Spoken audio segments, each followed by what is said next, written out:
Ele colocou: o Bitcoin está competindo contra ouro, itens colecionáveis, artes, ações, imóveis, títulos, dinheiro, como uma reserva de valor no século XXI. Aí ele colocou uma análise desse Croesus, e a oportunidade apresenta um caso convincente do valor do Bitcoin chegar a 10 milhões de dólares. Esse é o preço do Bitcoin para Michael Saylor. Não hoje, não amanhã, em décadas isso vai acontecer. Por quê? Desmonetização de outros ativos. Isso já foi previsto, não agora, mas há muito tempo.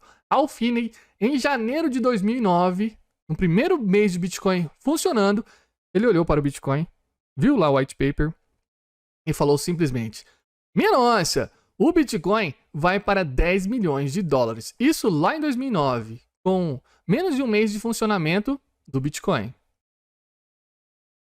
Vamos ver se isso vai acontecer. Então aqui tem as métricas, mas vamos analisar o potencial completo do Bitcoin, a sua avaliação, né? A avaliação do potencial completo pelo Jesse Myers. Então temos aqui a questão: o que causa a valorização e a volatilidade do Bitcoin até o momento? E isso vai continuar no futuro? O Bitcoin vai continuar subindo? Ele vai tentar explicar nesse artigo. E quão alto pode ir o Bitcoin? Existe um teto? Também será respondido. Então vamos entender onde o Bitcoin está brigando. Onde o Bitcoin está brigando? A maioria das pessoas pensa no Bitcoin como uma moeda. Embora isso seja verdade, causa confusão, porque o Bitcoin é muito mais do que uma moeda. É um ativo de reserva de valor, como ouro. Na verdade, o Bitcoin é ouro digital. Olha que interessante, projetado para melhorar os pontos fortes do ouro e também resolver os pontos fracos do ouro. Então, o Bitcoin briga nessa categoria, como uma reserva de valor, mas é um ativo digital. Tanto é um ativo digital que não é um ativo financeiro, porque a gente pode perceber que agora podemos colocar artefatos digitais do Bitcoin. Então, não é simplesmente uma rede financeira, mas uma rede muito maior do que isso. É a própria internet do dinheiro, né? Em última análise. Então, o Bitcoin é um ouro digital projetado para melhorar as características do ouro. E qual é o seu valor? É o seu próprio valor. É um valor intrínseco dentro dele. E o Bitcoin não briga somente contra os metais preciosos, contra o ouro, mas contra todos os outros ativos, já que está dentro da classe desses trilhões e trilhões de ativos que estão por aí. E nessa análise, a gente vê aqui o valor e o tempo, o eixo X e Y, né? Então, quanto mais o tempo passa, o valor tende a subir ou a cair dependendo do que você tem. Se é um item de consumo, o valor vai a zero. Ativos depreciativos, como veículos, construções e equipamentos, esses ativos vão caindo de valor. Ativos inflacionários, como moedas, correntes e milhas aéreas, também vão perdendo valor ao longo do tempo. Ativos escassos, como ouro, terras, colecionáveis e artes, vão ganhando valor ao longo do tempo. Quanto não vale uma Mona Lisa? Ela é escassa, é um ativo que todo mundo quer, então o tempo vai passando e vai ganhando valor ao longo do tempo. Equities também são ativos escassos e se tiverem retornos acima do seu crescimento, então sobem de preço. Aí tem o Bitcoin, que é um ativo escasso, mas tem uma escassez aumentada e ainda está em seu primeiro estágio de crescimento. Isso significa preço para cima. E o Bitcoin somente pode ser o que é porque existe a internet. Então o Bitcoin é a moeda da era digital.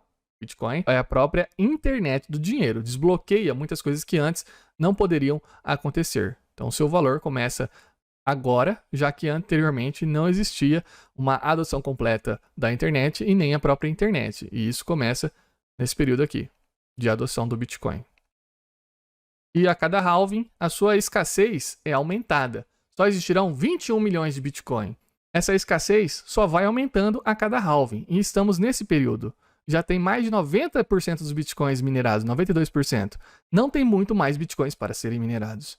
Significa que um dia chegará a zero a sua emissão. Então, as pessoas disputarão os bitcoins que ainda restam.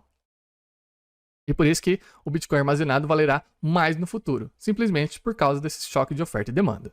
A rede tem um potencial impensável, torna-se mais valioso ao longo do tempo o Bitcoin. E é exatamente o oposto do dólar, que é projetado para ter uma impressão infinita, exponencialmente vai crescendo, e é por isso que se desvaloriza. Vimos o exemplo da Libra libanesa, que se desvalorizou da noite para o dia. Então, moedas estatais tendem a zero. Então, temos aqui quanto o Bitcoin pode subir em relação aos outros ativos. A quantidade de dinheiro no mundo, 120 trilhões. Quantidade de bonds, de títulos, 300 trilhões. Investimentos imobiliários, 330 trilhões. Ouro, 12 trilhões. Veja que o ouro ainda é pequenininho. Outros ativos são gigantescos no mercado. E o Bitcoin tem apenas 400 bilhões, não tem nada. É 0,05% de todo o dinheiro que existe no mundo. O Bitcoin está engatinhando, está começando agora. E ninguém está pensando nisso. O pessoal fala, não vai subir mais.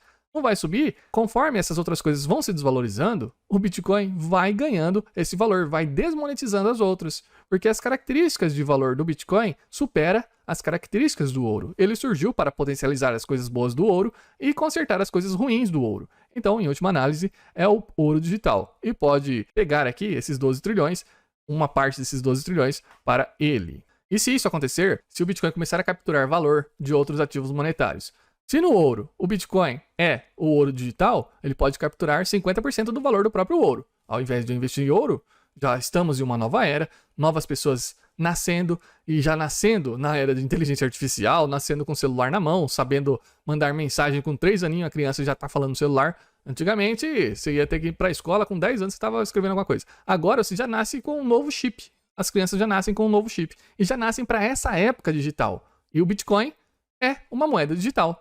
E eles não vão pensar, olha, é digital, isso e aquilo, porque já está no DNA dessas pessoas, já sabe que é assim que o mundo roda. O mundo roda de forma digital hoje. Era impensável, há 20 anos ou 30 anos a gente falar de celular, falar de computador, não tinha nada disso. E veja o progresso que aconteceu.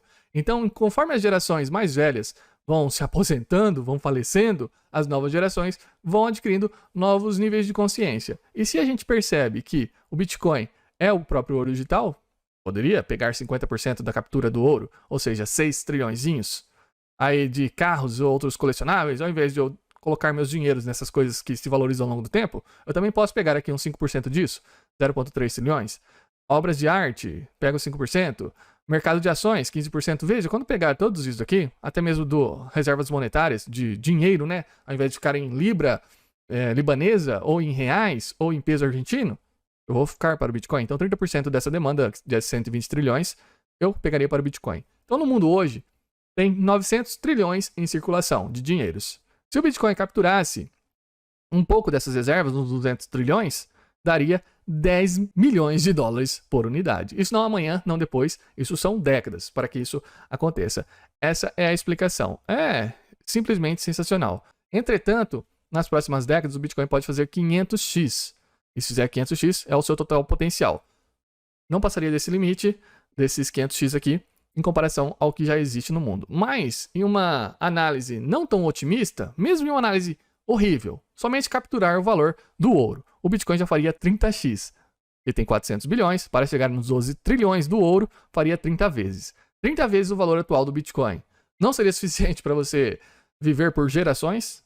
Mesmo que você ache que apenas 10% de chance de que essa análise seja precisa, isso significa que seu valor esperado para o Bitcoin é de 50x. Se você achar que 10% do que ele falou é verídico, é verdade esse bilhete, você já faria 50x. O Bitcoin hoje constitui apenas 0,05 de todo o valor que existe no mundo. Só isso. E aí todo mundo acha que é caro. Galerinha do mal, estamos apenas no início do Bitcoin. Quando você tiver sua resposta, lembre-se de dar um passo para trás e se perguntar: eu tenho Bitcoin suficiente? Essa é a questão. Você já tem seu estoque de Bitcoin suficiente? Ele diz que isso não é de nenhuma forma garantido, mas acho que é mais provável do que não acontecer.